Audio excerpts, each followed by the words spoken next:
in the Regional Skilled Trades Solution Center, and we're on schedule to finish at the end of May, and that way we would definitely be in by the end of the summer in time for the fall semester. But this is the main corridor. We're at the back of the building, with the main corridor that leads to the front of the building.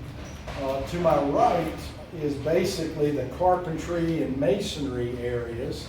To my left, immediate left, is the electrical, where students learn electrical wiring and such. And then the far left that we'll look at is heating and air conditioning training.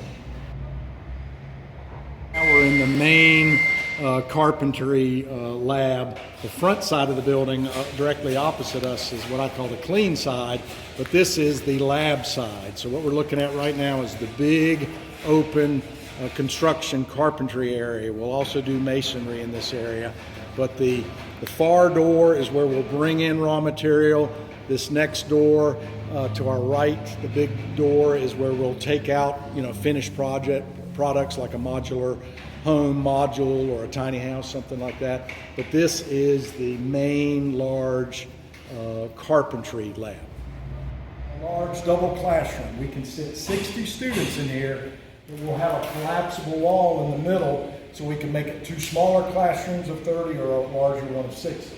We did the same thing when we did mechatronics, and this is really handy for events like when we have maybe a trade show or something like that. For mechatronics, we do advanced manufacturing open house, and our vendors are in there. But it's really nice having the flexibility of a space this big. Students will learn, fundamentals of wiring a residential home.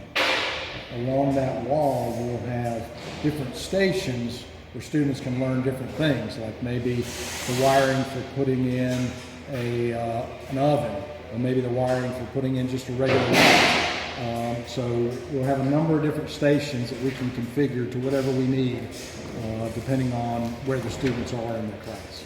This is the heating and air conditioning lab.